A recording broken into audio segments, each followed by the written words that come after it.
Really? No, do you have your USA Today? Old Chinese pizza, you can't really beat that. That's the breakfast of champions. I've never heard of Chinese pizza before. Oh, come on. You don't know what Chinese pizza is? No. Yeah. Is this another Philly thing? Oh, you guys don't. You don't know either. Come on, Kevin, help me. Chinese pizza. Come on. Never heard of it. So. Yeah. Seriously? No. Wow, maybe it is. I thought it was a China thing. I wouldn't say it was a Philly thing. It's definitely not a China thing. No, but no, every place around here has them.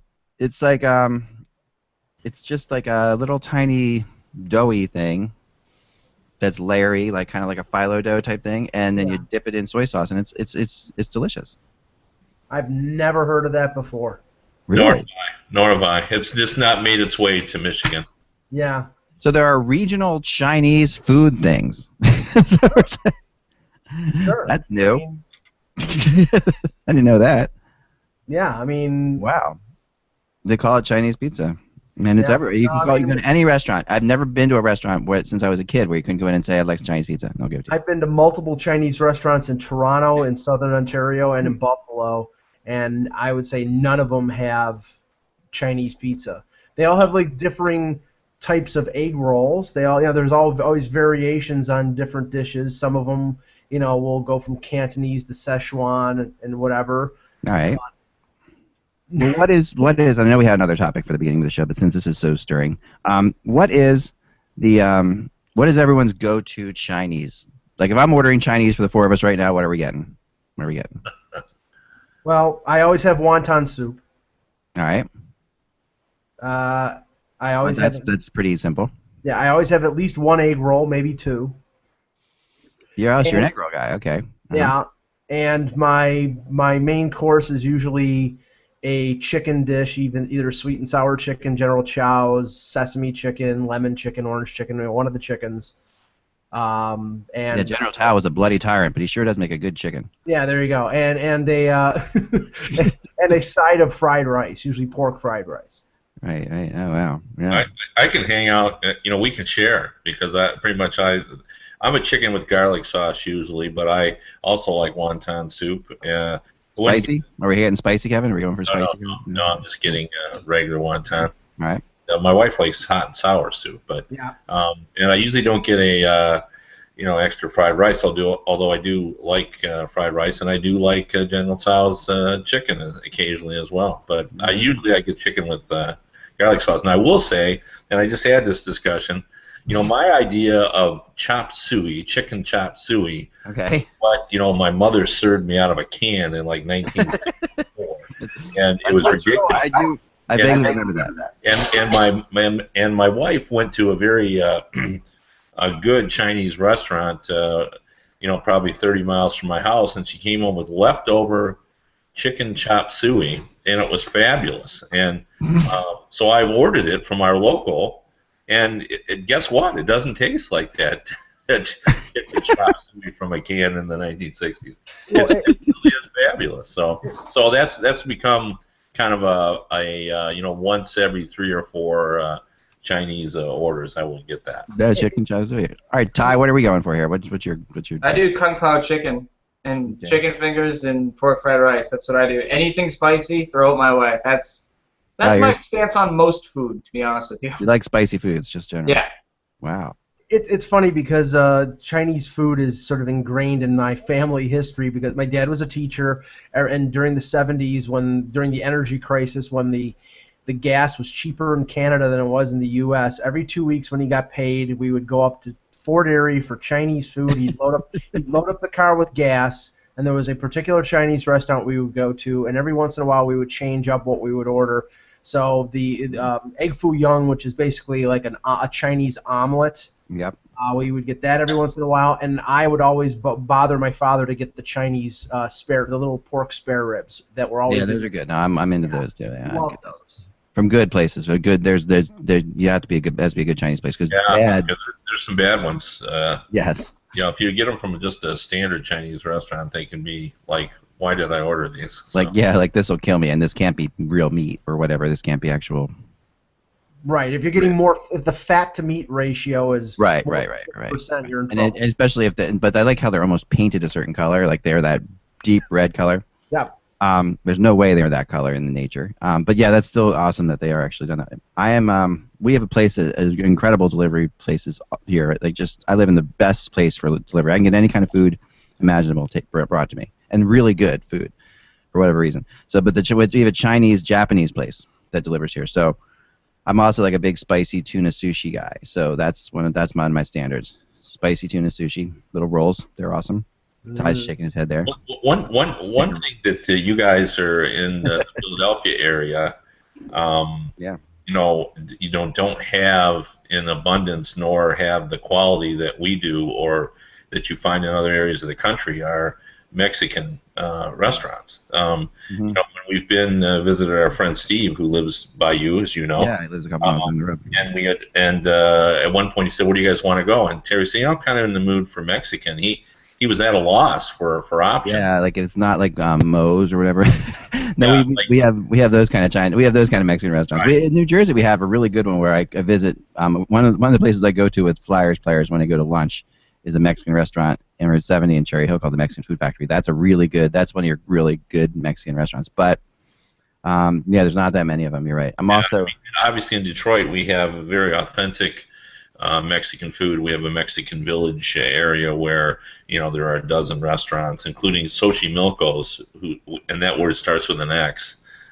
Nice. Which is the haunt after sporting events, and I think it's open all night. I know it's open till 3 or 4 in the morning for sure. Because I've broadened my horizons when it came to Mexican food. I wasn't a big fan, but now in my later years have become, and I have never tried Chipotle, which is a big Mexican chain in the U.S. I live on the internet then, Mike. I mean, the internet is all over Chipotle. That's the place to go on the internet. Sure. No, I've never seen more people talk about a restaurant on the internet than I have. For some reason, the people I follow all talk about Chipotle all the time. Well, Chipotle isn't Mexican food, but go ahead. I never thought it was. It has Mexican dishes, right? But it has all. I mean, it is Mexican food, but it's really not. It's not real Mexican food. No, I mean, when you go to California, that's where you get your real Mexican food. Like, Arizona, where I worked out of college, and so forth. But speaking of Chipotle, on Facebook today, I just saw really a fascinating article. It's interesting what people will do. I was just telling my wife the story. I watched yesterday the rest of the PGA Championship that I talked about with Dustin Johnson, and they had a story on about Tiger Woods, and everybody knows he's struggling with his swing. And one of the analysts, whose name escapes me right now, who's a former PGA golfer, I think, did some video of Tiger on the practice range, and then took video of him, competing, and compared him, and discovered that his swing is much different when he competes now. Like he speeds it up. I mean, just making a point, and like everybody was just talking. In this world where it's hard to have unique analysis, like, this guy discovered something. Like, the fact he thought about that, to go out and watch Tiger Woods on the practice range and videotape him and then compare it, and not just eyeball test, but actually time the swing and come up with the idea that one of the reasons that he may be struggling, anyway, to me, that's just being a great analyst. It is, but I hope he loses that video because I'm a Phil Mickelson fan and don't want to see Tiger win any more majors. Which reminds me, I'm going to get off the track again, but one of our readers has sent me just a great suggestion. Okay. He wants me to keep track of all the things you hate. Oh, man. He said keep a running total of it. You're going to need a bigger boat. We're talking about hockey, so I don't think this counts. But yeah, that counts. Everything. It was spawned by yesterday. We're going to need a bigger boat. We're going to need a bigger boat. It was spawned by yesterday's declaration that you don't like any of the songs in any of the arenas. Right. I'm tired of it. So anyway, I thought it was one of the funniest suggestions. So, my friend John, who sent me nice. that excellent suggestion. I love when we get. I get some really good emails. Ty, you have some? My one thought before we move on from this is that the Verizon Center in DC is probably my favorite NHL arena to go to, either fan, media, whatever it is, because they have a Chipotle in the basement of the building. So I will say that right there. And again, that speaks to your age. Like, my kids love Chipotle. And to me, that isn't Mexican. I'll eat Chipotle. It's a good food, but to me, that just isn't Mexican. But I got to tell this story because this is interesting. On Facebook, I started off on this story, and I got on a tangent. But anyway, this guy who did math to figure out how to get more food at Chipotle. And basically what he did was he goes in and he orders the burrito without the tortilla. Okay, and he found that when you do that, you get like 33%. I don't have the numbers right, but it's all over Facebook. You can find this. You get 33% more stuff. I love it. That's okay. Now, then what he did was he said, okay, and I would like, half chicken and half ground beef. And he found when you do that, when you have half and half, you get an additional, 30. Okay, and then he did some other scale or what? Some other split. And then at the end, he asked for a tortilla on the side, which is okay. Give them the tortilla, and sometimes they give you two, he said, for free because they're trying to get rid of you. You're done. You're at the end. Yeah. When it was all said and done, when he rewrapped it all, he found that he had 83% larger burrito by weight if he did it that way for the same price. So, anyway. We really serve our viewers here. I mean, now you know. Now you guys know how to go to Chipotle. How to scam Chipotle. Scam Chipotle, and I don't know what else to say. I mean, it's I thought you were going someplace else with it. I thought he was bringing his own burritos, but the second he gets his own burrito, he gets his own tortillas. I thought he was bringing his own tortillas. When he gets his own tortillas. Yeah, no, he just asked for it on the side. Well, here's a really good one, just along those lines. Then we will definitely start the show. But our soccer club holds we have a tournament a couple times a year, and one of the things you have to do when you have a tournament at your soccer club is work part of it. Like, so I have to work the refreshment stand, or you work over there, you work here, and that's something you sign up for. Well, last year, my daughter plays for the Ukrainian soccer team. It's called the Ukrainian National Soccer Club, and that's where she plays. We're not Ukrainian in any way, shape, or form. It's just no one around here is. But we play for the Ukrainian soccer team. Well, we had a tournament, and because we're the Ukrainian soccer team, an actual Ukrainian soccer club of kids who are actually Ukrainian came down from Canada to play in our tournament. And it was pretty cool. So they were all actually Ukrainian. Everyone was making a big deal. This is awesome. They're here. Well, way to go. Well, they figured out very quickly how to scam us at the snack bar stand. Because the way our snack bar stand worked is if you wanted to buy a hamburger, you would go and we would charge you for the hamburger, and we'd give you a bun, and we'd say go ahead over there and get yourself get your hamburger, because the grill was like separated from so you had to walk about 50 yards to the grill. So the Ukrainian people, they were there for like literally not even 2 hours, and they returned from a local store with a whole bunch of buns. And I'm just watching them, and they were just literally, so they were just taking their buns and walking over to the rest, because you don't have that. All you need is a bun. That's your proof that you bought a hamburger. You go and you give the bun to the guy. He puts the meat on, and you're done. So yeah, that was and yet no one would say anything to him because they were from the Ukraine. We were your guests. Yeah, we're our guests, but we fed them. I'm glad you told me that story. So 10 years from now, when your daughter's playing for the Ukrainian national team in the World Cup of Soccer, I'll at least know why. This does not make her eligible for that team. I don't believe. No, having played 5 years for the Ukrainian nationals, it's very funny. They're very good people. As a tangent to Kevin's Chipotle. A tangent to a tangent to a tangent. This would be. A tangent, yes. Yeah. One way. Make sure you have a tangent for this one. One thing that I don't involve myself in fast food as much as I used to in my youth. But the one thing that I used to do when I did go to McDonald's or Burger King or those places regularly was order something without like one aspect of it. Like if I ordered a Big Mac, I would order it without sauce, because the Big Mac that you order, if it's just the whole thing, it's been sitting there usually for 20 minutes. Oh. I would order it without sauce, so they had to make it fresh. This is so predictable about your nature. I understand this. Continue. Mm-hmm. You know this. And I said it the very first podcast. I'm going to repeat it now.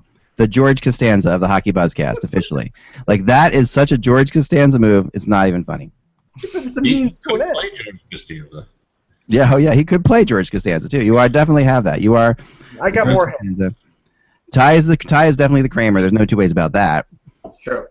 Yeah, no. Yeah, well, hopefully, never mind. Let's go. You're the crazy uncle who would always hold Jerry when he would grab his arm whenever he talked about his cousin. Come on, that's got to be Kevin. All right, here we go. Let's start. That was a tangent to a tangent to a tangent to a tangent, and now we're going to get into a show about hockey. About tangents. Yes, and we'll try to stay non-tangential to that. Oh God, the date's the 15th. 14th. Thank you. All right. August. Yes, that's right. Hello, Hockey World. It's Friday, Tie Day, August 14th, 2015. I'm Michael Agello. I'm Ty Anderson.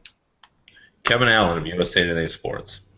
And I am Eklund, and you're watching the HockeyBuzzCast on HockeyBuzz.com. This is the podcast that comes to you every Monday through Friday, right into your living room or your smartphone or your bedroom or wherever you. I don't think many people are watching in your bed. If you're watching in the bedroom, you're pretty much a lazy bum because it's 1 o'clock in the afternoon and.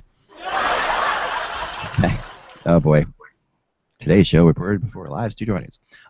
Okay, so yes, we're going to start the show today, and we're going to start the show today. We have a couple things we're going to talk about later. We're going to talk about how we're going to talk about a little bit of the fact that the tryouts are starting and Gonchar is getting a tryout. We're going to talk about the fact that the Leafs went out and hired another guy who's incredibly competitive, who will just love losing.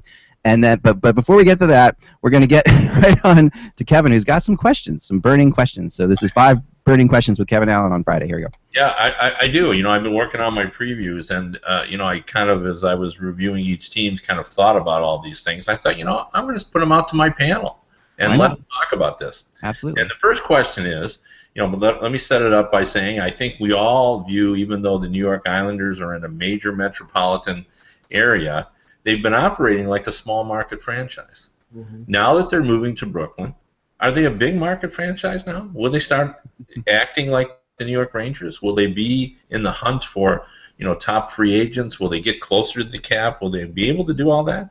Yes or no, guys? All right, I'm going to say yes. I'm going to say they're going to be a big market franchise, and I believe the only reason they were a small market franchise was because of uncertainty over the years, because they really are not a small market. They're really a big. I mean, this is a big area. They have a lot of fans, right? But they have been playing like a small market for. I think there's been a perfect storm of sorts of them being a bad team, the free agents not really wanting to go there, and then them also having this whole Lighthouse project fiasco going on. That's so, and I think that not knowing where they're going to go next, and this makes them way more. They're now officially the team in the hippest place in the NHL. Like they are in Brooklyn. You can't be hipper than Brooklyn. They live now. They're going from Long Islanders, who go out to Montauk, to Brooklyners. Very different fan base. Ty, your thoughts?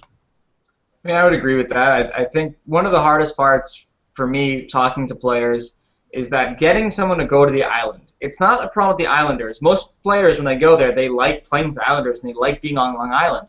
The problem was the uncertainty. The problem was the building.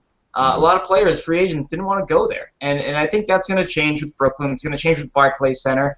You're no longer living in, Smithtown, Long Island. Nothing against that town per se, but you're in the city. I mean, you're in a major metropolitan area, and that's a huge allure for a lot of players you'll see. And you'll still have guys that liked the quiet life on Long Island and in their suburban sort of town, 20 minutes outside, Uniondale. But I do think that this will make them a bigger team in terms of the star talent they do attract, because you got to think about a guy would much rather, in my opinion, I feel like a lot of these guys would much rather go to a city and be the face of that city. And you're going to be in Brooklyn because I think the Nets are pretty terrible for the long haul. And if the Islanders become the team in Brooklyn, the best player on the Islanders is going to be that guy. And I think that will be an attraction for a lot of players. So I think they're a big market team now that they're out of that building, that decrepit, falling apart building known as the Nassau Coliseum. And the facilities all around the team will be better because of that. Yeah. I think the small market mentality was born from the ownership of Charles Wang. They wanted to be fiscally responsible. I don't think he really wanted to spend a ton of money on that team until the whole situation with the Lighthouse project got straightened out, and it never did. Yeah. And now he's phasing out his ownership, and it's going to a new ownership as it goes to Brooklyn. I think the mentality of the franchise is going to change because it's in Brooklyn, and I think they're going to try to go head-to-head against the Rangers. That's why when we were talking yesterday about a player like Eric Stahl, who if the Islanders continue to evolve, they were a playoff team 2 of the last 3 years. Tavares is one of the best players in the game this year, and they need one big player to have a chance to advance in the playoffs. I think they'll take that risk and maybe trade 1 or 2 youngsters to get a veteran guy to help them go 2 or 3 rounds deep in the first year in the Barclays Center. Are the Rangers getting compensated at all for this? No. No. I mean, they're really close. I mean, they're not that far. But they're already in their backyard with the long. Yeah, but getting to Long Island, that was a journey you had to decide to do. Like if you're going to drive out to Nassau Coliseum, if you're from New York, that's something you had to like plan a picnic. You had to tell friends what time you were going to get there. You had to make sure someone was keeping track of you. You had to go to Jamaica, literally the train stop called Jamaica. Sure. Yeah. No, but you got to be pot committed to go out to Long Island. So, just to finish up that, I agree with everything that everyone said. The biggest thing for me is I think their revenue potential in this smaller NBA style arena is just greater. And I think their fan base will change, and I think it's going to become trendy to go to an Islanders game, and I think because of that they'll be able to charge more than they did on Long Island. The amenities there are better. I was just reading a story about a review, and it just talked about things like, the bathrooms are cleaner, the aisles are wider. Those are things that when you're trying to charge a lot more money, you need. So I think their biggest problem is they weren't able to generate a lot of revenue on Long Island. I think they will be able to generate more. The second question, and I think this is an interesting one. I think the perception of the Blackhawks is that they've taken a step backwards. They traded Brandon Saad, who was a very important player. They lost Johnny Oduya, who was a very important player as well, and they traded Patrick Sharp. But here's a question. Artem Anisimov, is he better as a number 2 center than any number 2 center they've had during any of their Stanley Cup championships? Good question. I will start with Ty on this one. Ty. I like Anisimov a lot, and that's a good question. We're going back. 2015 was Brad Richards, we'd say, right? Yeah. 2013 was Hanzus, right? Yeah. 2010. Was also Hanzus, wasn't it? Yeah, I think it was. Yeah. Or I think Bolin was more of a number 3 guy. Yeah, he is. He's the most skilled guy I think they've had in that position for a very long time. Obviously, I would say Brad Richards if they had Brad Richards in 2010 or even maybe 2013 in terms of the player that he was then versus now. So yeah, Anisomov's a great addition, and I think that kind of fell by the wayside for a lot of people because losing Saad was such a big deal. Understandably so. He's a top-line player. He fit in very nicely with Taves and Hossa there. So that is a big loss, of course. But getting Artem Anisimov is a great move. I thought this was a guy that really shined in a complementary role with the New York Rangers, and then I thought he did the same with the Blue Jackets. So this is a perfect situation for him. When you have Jonathan Taves above you as well, you're not going to be asked to do anything that's out of your ceiling, which I think it is, something that will definitely benefit a guy like Anisimov, especially if he logs second power play unit minutes, and that will definitely help him. So I absolutely think so. Mike. The one thing that Anisimov provides them that Richards didn't last year is size. He's 6'4". I think he's more of a two-way guy than Richards is. I think Richards is still an effective offensive player, hence our bet from last year. I am so hungry right now. I can't even.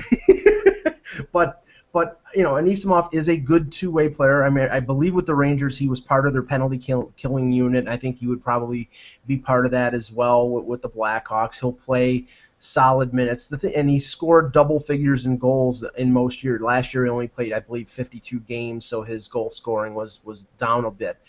But I think he's a good addition. He's going to provide a different look for the Hawks from what they had last year, and maybe it buys them time if they want to. I've heard that Teravainen might project to be a center later on once he learns the NHL and becomes a little more defensively responsible. If they want to do that, then this buys them a couple years to get him acclimated to the NHL. Or if they think that Andrew Shaw could move into the number 2 position down the line, but Anisimov is a pro and he's got experience, so it was a good move for them. You know, it depends what you're looking for, right? That's my opinion on this one. It depends what you're looking for. Like, I think that he is by far the most skilled player, but what has worked with Handzus and Richards is the fact that they're both so experienced and so respected in the room. Like, this is Anisimov is not. It's not that he's not respected, but he's very different than Richards or Handzus, and in terms of personality goes. He's a skilled guy, and you're coming off of, I mean, that being said, he is probably the only legitimate number 2 center that they've had. So the question, if that's the question, yes, but is he going to be more valuable than Richards or Handzus? I think that's up for debate. He doesn't have the stature of either of them. No, and Handzus, you know, very underrated for what he brought. I mean, he couldn't skate at all, but he was just there was a certain calming thing behind Jonathan Toews that Handzus brought that was really important. This is saying to me that, you know, Toews doesn't need that anymore. Like when they make this move, this is like, okay, he doesn't need a Richards or an Anisimov behind, and he probably doesn't, because Jonathan Toews, for crying out loud, he was more mature than us when he was 15, you know, so he's completely there. But yeah, I think that the question is interesting because the Blackhawks are getting a different kind of player here. It's really kind of apples and oranges. They're getting a legit, where, you know, Richards and Handzus were probably legitimately number 3 centers, but they were playing in the number 2 spot. Here, Anisimov is a number 2 center, but he doesn't bring the same sorts of things to the table. And he's been inconsistent. He's also in a contract year too, so you know, this is he's going to be a UFA after this year, I think. Anisimov, if I'm correct, I think, isn't he? No, I believe he signed an extension. Oh, he signed an extension, right? I'm sorry, that's right. He did. He was in a contract year going there. That's right. So yeah, so he's going to be there for a while. Kevin, what are your thoughts on this one? Well, I think that's interesting insight just with regard to where he fits in the room, because I agree with you. I mean, Handzus, who by the way, I don't know what we're thinking. He wasn't there in 2010. He came later than that. He was there. That was me. So what I was thinking, yeah. Yeah. So there was the second. He was there for the second one. But you know, when your nickname is Zeus, I think it kind of says what, you know, how you're revered by your teammates, and I find that interesting what you had to say, that he may not have the same impact that Handzus and Richards do, who, as Mike said, have a lot of status. But I do think he's the best, probably number 2 center. He has the size. Yeah. And he sort of is the guy they've been looking for. I mean, even Bowman said when he acquired him, they had been trying to get him for a while, and they finally gotten it done. And you know, they had to give up a major player in order to get him. But I think in the NHL to compete, you know, you need, although the Blackhawks have gone against that, you know, 2 really quality centers, and I think this gives them that. So. Well, they've added some skill. One quick thing I want to say about this before we go any further. They added other Russian players too, if I'm right, didn't they? Yeah, Tikhonov. Right, they Tikhonov and one other person. I'm trying to think. Another one. We would have been. Panarin. Yeah. Yeah. So they're all forward. They're both forward. So there's yeah. I mean, Artemi Panarin. Yes. Yeah. So I look at this team, like I look at this acquisition rather. Artem Anisimov, he's almost the best of both worlds. You know, he can play some penalty killing shifts. He's done it before with Columbus. Yeah. So he's more of a two-way center. He's more of a two-way center than Brad Richards was. He's not Handzus, but he can do it. And I think, you know, this is a guy that the Blackhawks, I feel they can trust more in the defensive zone than they could Brad Richards last year. So maybe this is the guy that helps out Patrick Kane in that zone and on that second line, if that's what they do, you know, go with for their second unit there. But I think that's the big thing I look at this, is that this is a better version defensively of Brad Richards with potentially the same sort of offensive output. Yeah, and he's just over $4 million a year. The extension is, so that's really reasonable for a second line center. I'm looking now, and I'd say we'd have to call Bolin the number 2 center that year. I think Ty was right about that. I was trying to figure that out too. Yeah, he was because their number 3 center that year was I'm trying to look at this now. Was John Madden? Oh, no, he was. Or was he number 4? He was more number 4, I think. Madden was the fourth liner. He played, yeah, he played, but he did play minutes in third line too. I mean, they definitely. This is how we always talk about how teams can't have it all. Well, the Blackhawks can't have it all when it comes to centers. I mean, that's been their thing. Yeah. They have the defense. They've got good wingers. They just haven't been able to. No, they haven't, and I think this guy is a better fit, and I think that's why they were. This is the way I think Bowman looked at it. Look, we don't want to trade Brandon Saad. We got to trade Brandon Saad. If we're going to have to trade Brandon Saad, let's try to get the one thing that we haven't been able to get, which is say that number 2 center that actually plays like a number 2 center and has some size. So they were able to do that. The third question: the Calgary Flames last year, Jonas Hiller played 64% of the games. Yeah. Who will play more this year, Kari Ramo or Jonas Hiller? Mike? I think Hiller, because I think Hiller's the better goaltender. Plain and simple. I mean, I think I like Ramo, and Ramo played well last year, but I think lack of interest in free agency sort of is indicative of the fact that he still isn't sold. The NHL still isn't sold on him as being anything more than a 1B goaltender. Hiller, has had success. He played very well last year. He didn't do great in the playoffs, and Ramo replaced him.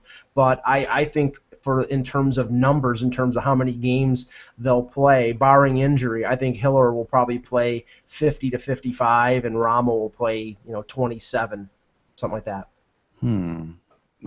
Ty. I mean, the great equalizer here is Jonas Hiller, and can he stay healthy? I think that's the big question. So, I mean, if both guys are healthy, I think that Jonas Hiller will get more starts. But at the same time, I have my doubts about that because we've seen it before. So, honestly, I think it's going to be a lot closer of a split than most would believe. I could see being 45-37 or whatever it would be. And you got to factor out they have some other guys in their pipeline too that you could see the NHL level this year, whether it's or I believe it's Johnny Arteo. I believe that's how you say it. Anyways, even they have John Gillies who he could make an appearance if they're in a good position playoff standing wise. So, I mean that's the big thing.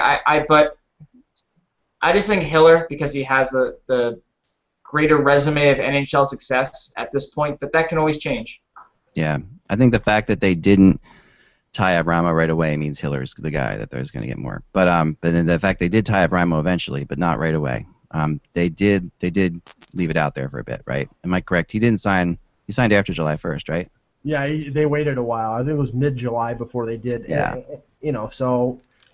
I mean, you guys know that I'm a Ramo fan, and he's one of my guys. I really thought that he was the perfect pickup for the Predators, and I'm not going to say anything more. But that's it. But I really did because I mean, with Pekka Rinne and Ramo, you'd have these two Finnish goalies. I don't know; they might hate each other for all I know. But I just think that this is something that I think Ramo is a star, and they're very different goalies. That's the interesting thing about them. Sometimes when you have. I do. I actually think Ramo is a star, and I know no one else buys this. No one else buys into this thing, but I've watched him play, and I'm a goalie, and I'm pretty good. I've been pretty good at judging goalies in the past. I've very rarely been wrong about this when it comes to goalies. I was big on the Emmy right away, and I thought, and I still, and I when people were, I was always a Tim Thomas guy. Like even before he was, big, Bobrovsky I thought was a disaster for the Flyers to let him go. There's certain guys that I've seen that I really, really like, and there's other goalies that I'm not huge fans of that I'm wrong about. I was wrong on Crawford. I didn't think Crawford was a good goalie, but he is a very good goalie now. So, but yeah, I think Ramo is a potential star. They're very different stylistically, these goalies, which is kind of strange. They are kind of different goalies, I think, to play in front of. Ramo is a little bit more back in his net, a little bit less controlled, in my opinion, than Hiller. Hiller's very, very controlled. But yeah, so I don't know. They're both good goalies. I think Calgary's set in goal. I mean, I think they have really good fans. I think Hiller's underrated. I've always thought Hiller was underrated. So, what do you think, Kev? Well, here's my take. I'm going to stand up for your goalie. Okay. I don't think the Calgary Flames give Ramo $3.8 million to play 25 games. Mm-hmm. Backup goalies in this league get 1.1 million, 1.2 million. They don't get 3.8. Right. And I think there is a bit of, this might be a little too strong, mistrust of Hiller. Yeah. I think that everyone thought the plan was going to be Hiller would be the guy, Ramo would sign elsewhere, and Oteil would be the backup and then be their goalie of the future.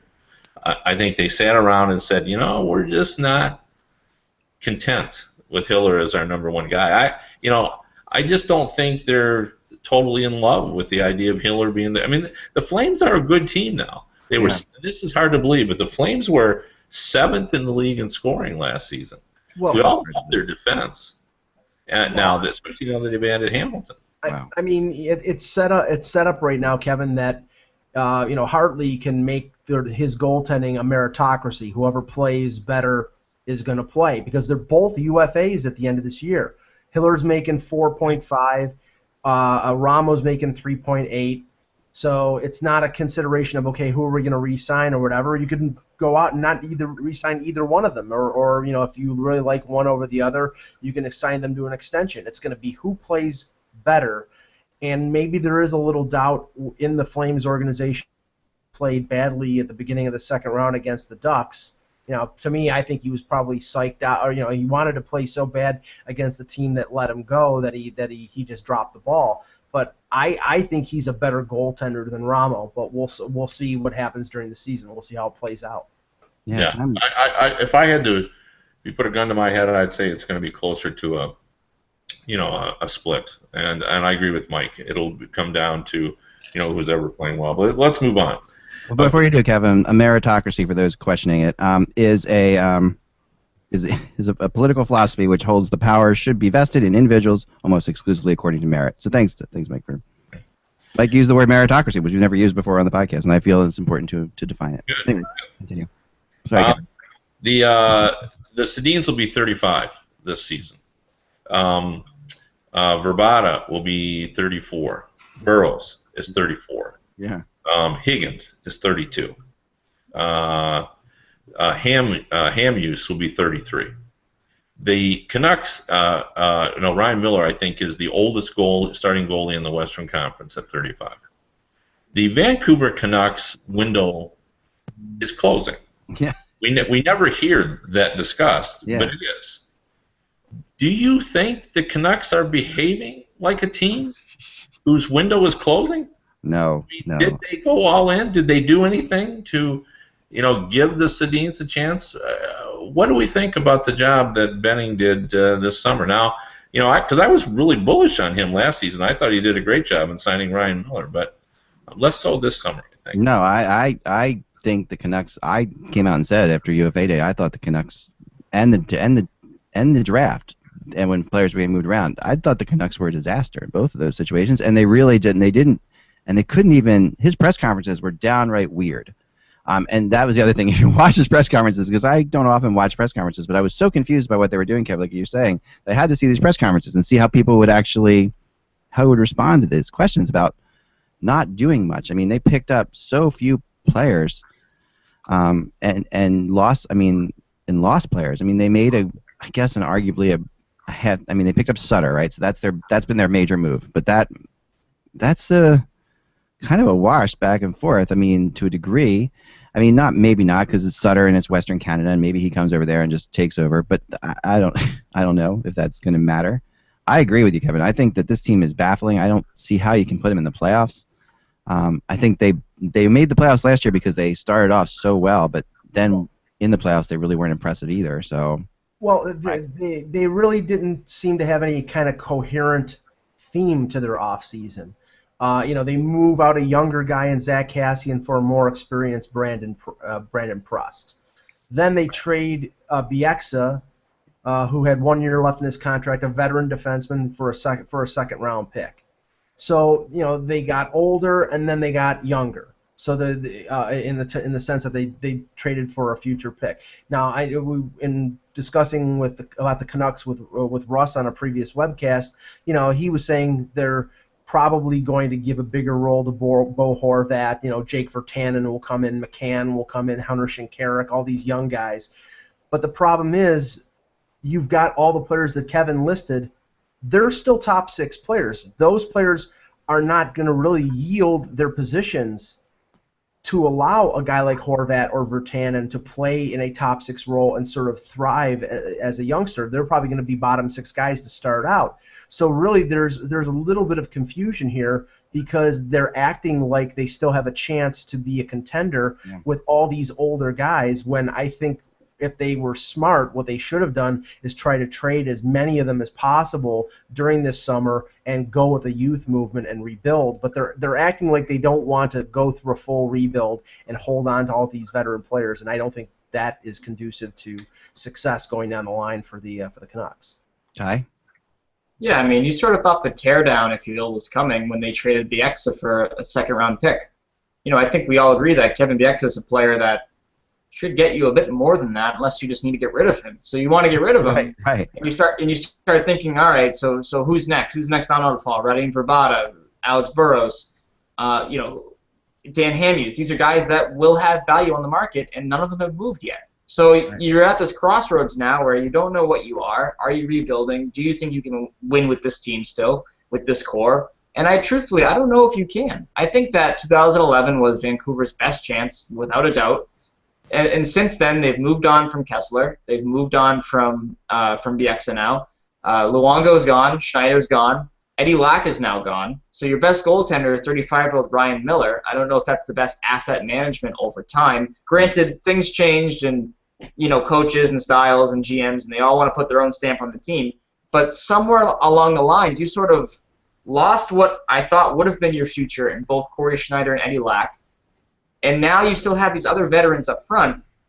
So the picture becomes a bit foggy in terms of what you are and what you can be, I think, this year. I think that a guy like Bo Horvat can take the next step, Jake Virtanen. I like these players. I like them a lot. I just don't know when that's going to be and in what role, because you can't immerse guys into roles where they're a bottom 6 talent, and that's what they grow into, and they take that next step. You're seeing the Bruins do that with Ryan Spooner. And even I think they're going to try to do that with David Pastrnak a little bit. They'll bump his role down. At the same time, though, you can't have that and at the same time think you're going to win a Stanley Cup with Daniel Sedin and Henrik Sedin on your top line and Radim Vrbata. These guys are in their mid-30s. So I don't know what the direction is. And their biggest acquisition this offseason was Matt Barkowski, who can be a solid 3, probably more likely a 4th defenseman. So I don't know what they're doing. And I think that you're right to sort of question what the game plan is moving forward. And really, I think the Eddie Lack thing letting go of him was another huge mistake. Letting him go, I agree with you, because this is a team that, and it felt to me from the outside looking in, and I don't see Vancouver a lot, but I have friends out there who talked so much about how much they hated the Luongo-Schneider goalie controversy thing, how terrible it was, how awful it was, back and forth, even though they were both pretty good goalies and they were both fine, right? But they hated it. It felt like they were afraid of another one. It felt like, okay, we're going to get Miller and Eddie Lack in here. We're just going to let this be Miller's job, because Eddie Lack last year, when you look at the stats, even though Lack, Miller was 14 games over 500. He had some really good numbers. Lack was only 5 games under 500, but Lack's goals against average, and they played the same amount of games. Miller played 45 games, Lack played 41. Lack's goals against average and save percentage were better than Miller's. Yeah, but the complicating factor there was Markstrom. If they would have come back with all 3 goaltenders and tried to send Markstrom or Lack, whoever didn't make the top 2, down to their minor league team, they would have gotten claimed off a waiver. So if at this point in time, you have no right holding on to Markstrom. I'm sorry, they have been through him. I mean, he is exactly, they damn straight should get claimed off of waivers, because they have had so many chances to bring him. And he's shown he can't do it. And he went down. He had a really good AHL year. I know that, and he could turn his career around. But still, he is. I mean, they're at the point where were they afraid of losing Markstrom? So that's why they traded Lack. I think they were. I think that's hard. I don't know. So yeah, that's where I'm questioning things a little bit. Yeah, I guess the final one I would say on this is I think I agree with what Ty said primarily. I think they do have a lot of good young forwards, including Virtanen. But to me, they've got to try to change on the fly. And I think, and maybe this is what they're intending to do. And maybe the difficulty we have with it is we just don't know what their 5-year plan is. But we're only maybe 2 seasons away from It probably could start this season the decline of all those older players in terms of how productive they can be. So they've got to start working in those younger players this season. They've got to commit to finding playing time for the younger players this season on this team. And you can do that. We've seen teams, the Blackhawks are a great example, who figure out ways to get younger players some playing time, so when they do have to use them, they are ready. So I think that's what they're going to have to do, because this team is sort of caught. They've got too many older players, and their younger players don't seem to be quite ready. I think Horvat is ready, and I think he'll get some top 6 time this season. So it'll be interesting to see. But the final question is, and this will be a short one, and then I've got another quick thing. But Bruce Boudreau. I was looking at his record now. He's been in the NHL coach 8 seasons, and his teams have won division championships 7 times. He's missed the playoffs only once. And of course, you know where I'm going with this. He's 1-6 in Game 7s, lost all 6 at home. That's all that anybody remembers. Is he a good coach? And is this an aberration? Or is the fact he can't win Game 7s a reflection on the whole story of a guy that can't win the big one? That's a really good question. Ty, you want to start with this one? Yeah, I think Bruce Boudreau is a great coach. I think he's been blessed with some great talent along the way in terms of Getzlaf and Perry and Backstrom and Ovechkin. I think that will obviously help any coach. But one of the things that I think we sort of forget when it comes to guys that fall in Game 7s is that they still got you to a Game 7. And certain things have to happen along that way to get you to that point. I think to put the blame on him for some of their collapses in these Game 7s it's just hard for me, because we know Game 7s. That's the beauty of the sport we cover, is that we watch Game 7s and we like to think we have an idea what's going to happen. But truth be told, we have no clue what's going to happen. That's what makes a Game 7 so interesting. So with that being said, I do think that it's become a mental thing and a tag above him, whether that's fair or not. But I do think he is a good coach. He knows how to motivate his guys. He pushes the right buttons. He finds ways to utilize players that I personally wouldn't think of. I find this rather interesting. At the same time, he does things that confuse me. I do not know why James Wisniewski was a healthy scratch for the entire playoff run. Right. But at the same time, I just think that this is a smart guy, and he just knows the right buttons to press. I think eventually the message does get old with the team. I think you saw that in Washington. But on the whole, I think he is a good coach in this league. Yeah. Mike. He's a smart coach. He's a good coach, but he's come up against coaches who I think are smarter and better.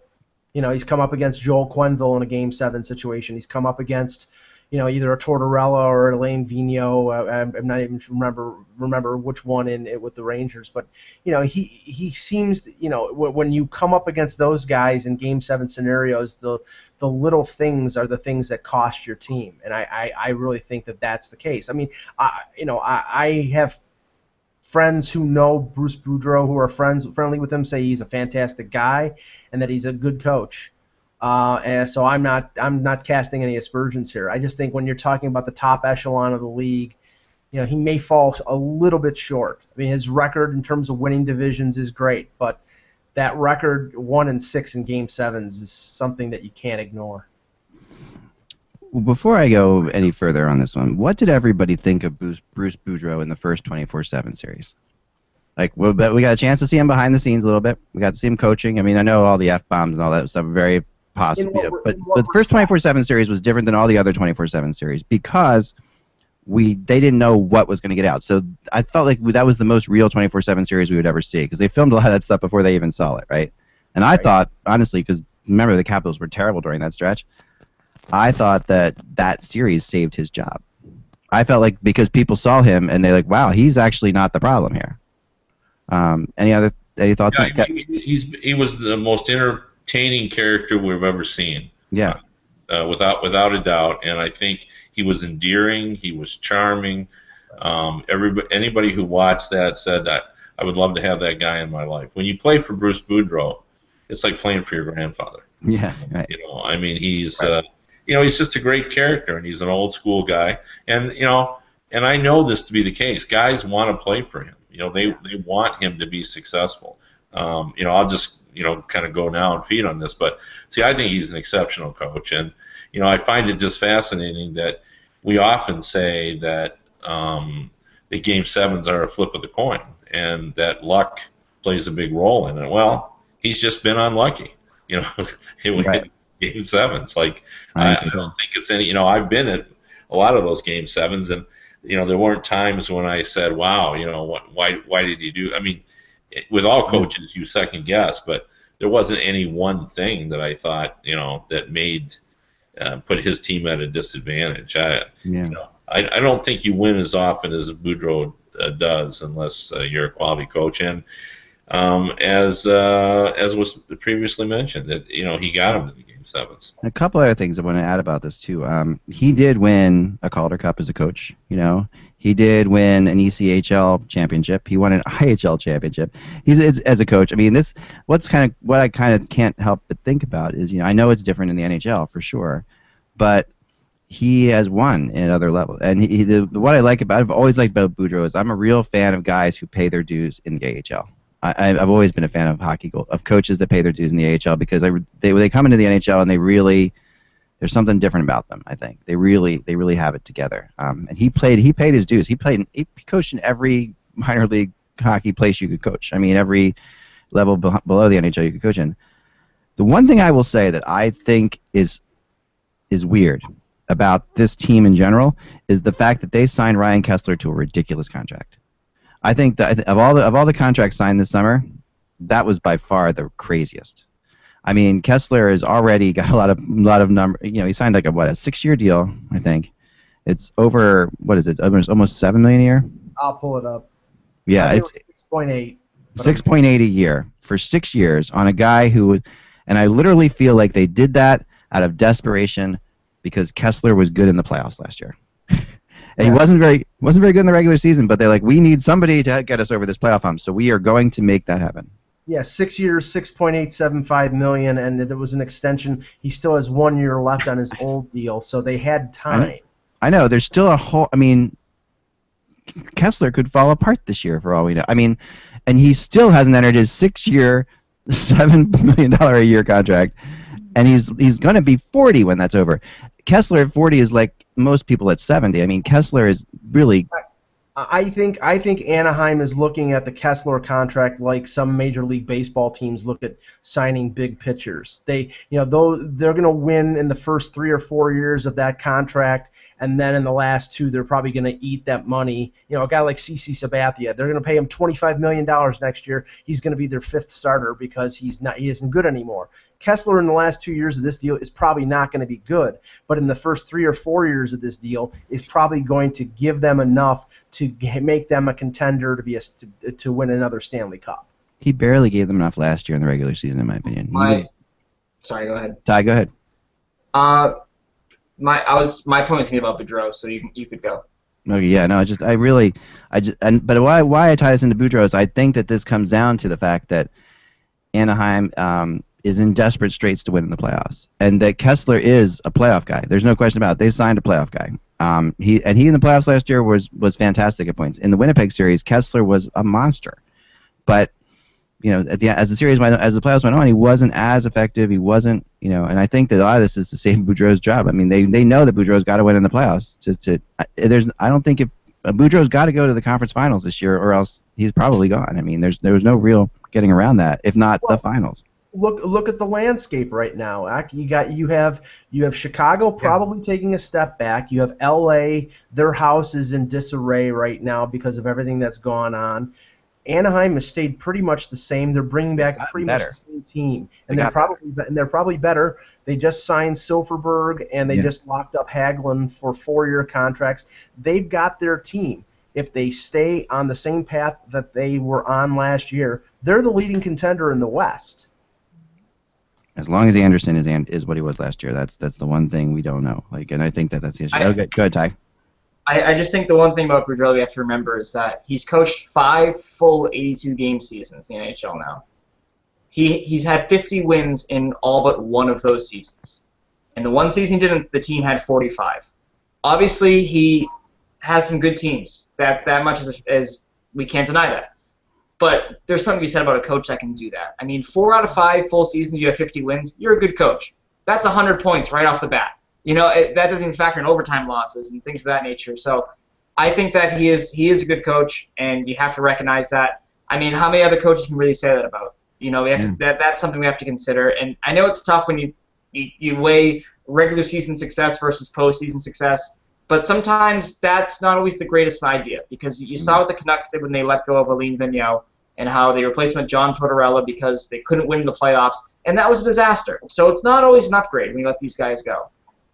Yeah, and finally to beat him, you've almost had to beat him in 7 games, because as much as we sit there and say he's horrible in 7 games, he's gone 7 games in most. I mean, he hasn't been eliminated in quick series. I mean, in any of them. I mean, going back to going back to the Rangers, he lost in 2007-8. He lost in 7 games to the Flyers. In 8-9, he lost in 7 games to the Penguins. In 9-10, he lost in 7 games to the Canadiens.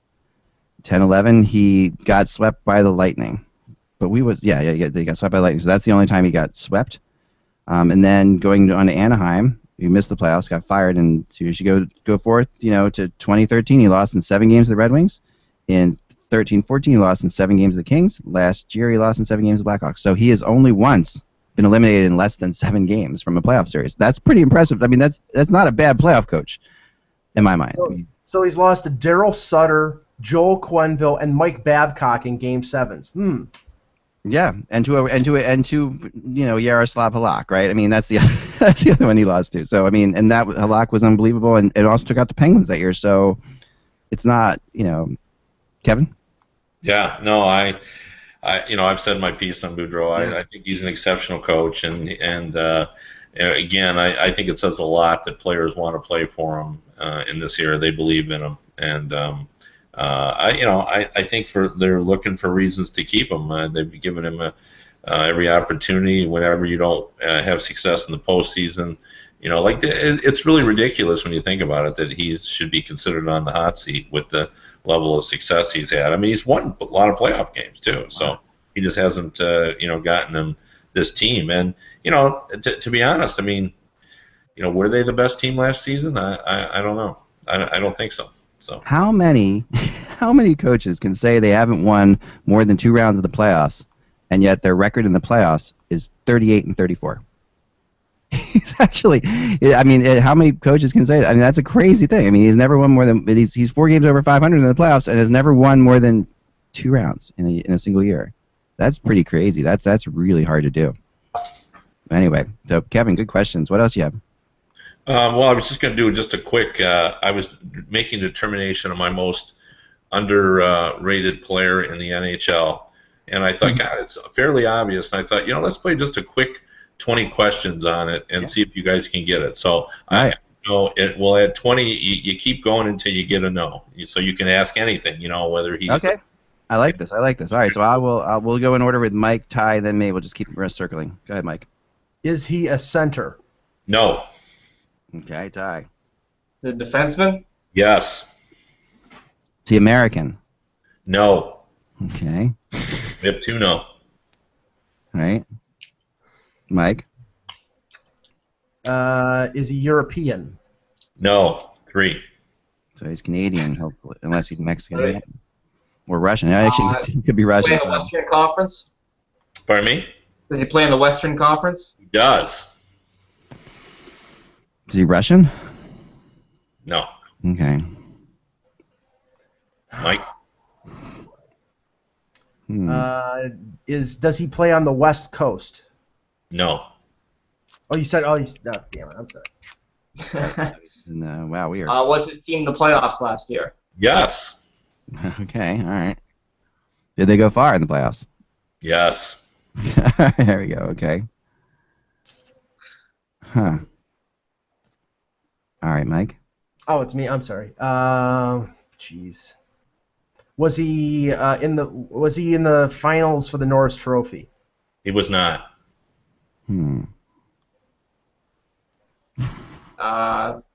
Does he play for Ken Hitchcock? He does not. That was a good guess, though. I knew where you headed. All right, since I've asked all these questions, I feel like I'm missing it somehow. Is he Canadian? Yes. Okay. All right. He's a Canadian defenseman, plays in the Western Conference, went far in the playoffs. So Is that's he that. Alex Pietrangelo? No, it's He didn't not. play for Hitchcock, so hey. Good catch, though. Oh, damn, what am I? Yeah. I'm losing my mind. I'm sorry. Mm-hmm. All right. Did he win a Stanley Cup this year? He did. So. All right. Well, is he still in the Chicago Blackhawks? He is. All right. All right. Is he Duncan Keith? He is not. Well, then he must be Brent Seabrook. He is Brent Seabrook. Yeah. Nice. I sat around and I thought, like, who's the most underrated player? And, I settled on him because, this is a guy that's, so important to a team that won 3 times in 6 years. And yet he's in Duncan Keith's shadow.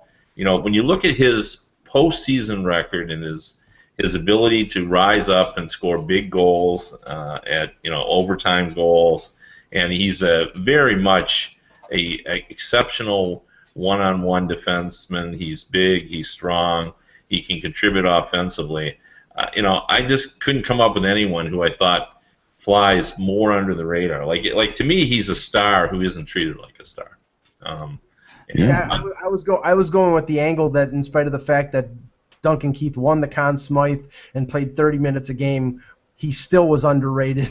Well, you can make that case too. But I just think Brent Seabrook just doesn't get enough credit for, and I think the Blackhawks have recognized that too. I mean, obviously, they've sort of told Seabrook, hey, your money will be there. Right. And I think it'll be a huge priority for them to get him signed, because I think they understand his importance, and especially now that they don't play Seabrook and Duncan Keith together.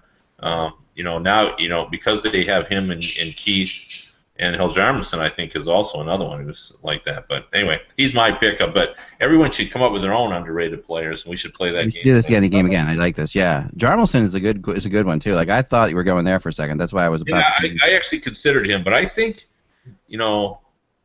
a lot of people put Hjalmarsson on their underrated list, and nobody put Seabrook on their underrated list. Yeah. No, he has scored big goals. You're absolutely right there. He's scored big overtime goals. He's a very, very tough player. And really it reminds me of, like, I've grown up in Philadelphia with Mark Howe here.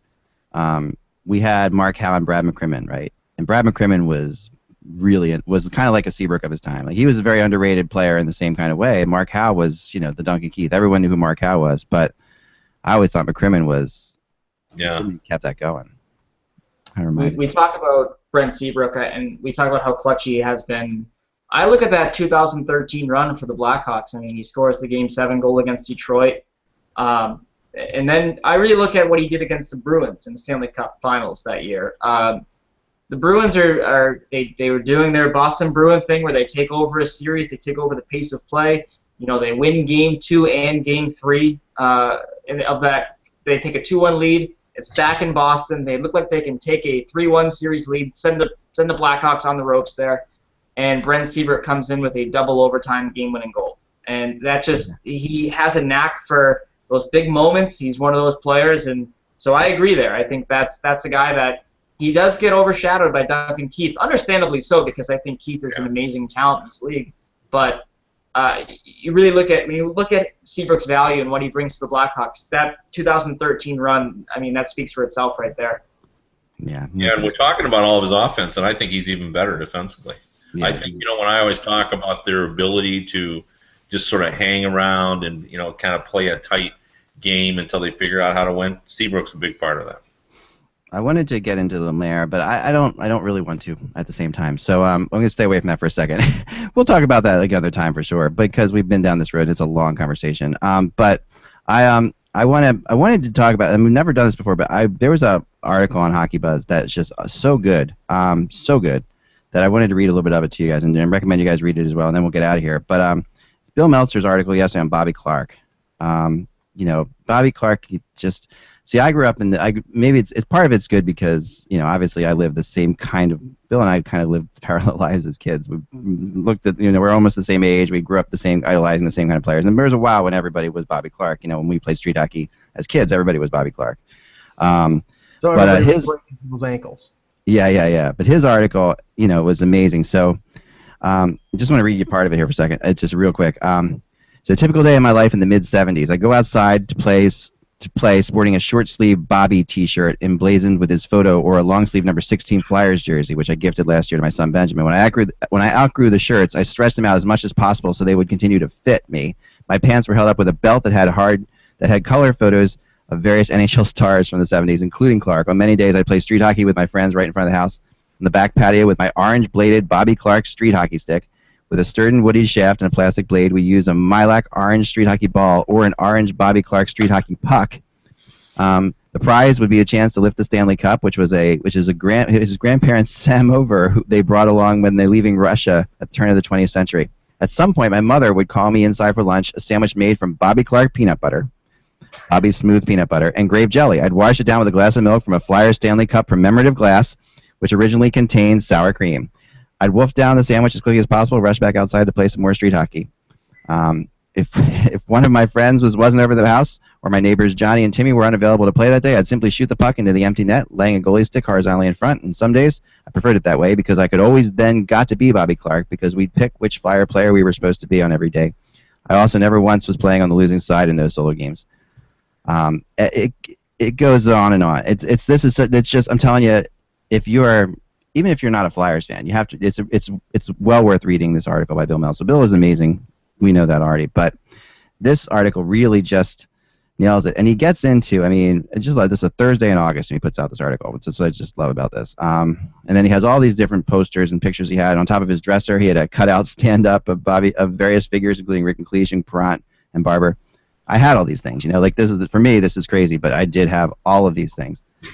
But and then he gets into dealing with Bobby Clark as a GM, and working with him as we all got a chance to later in life. So, and how that was like.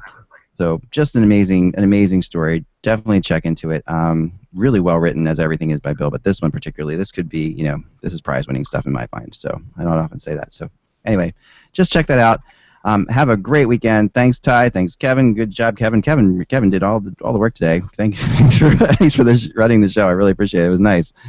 And thanks, Mike. Remember, without the buzz, guys, and remember, without the meteors, because the meteor shower still goes on this weekend, and you're not watching it. There's something wrong with you. My son and I played asteroids the other night before watching the meteor shower, which is the coolest thing you can possibly do.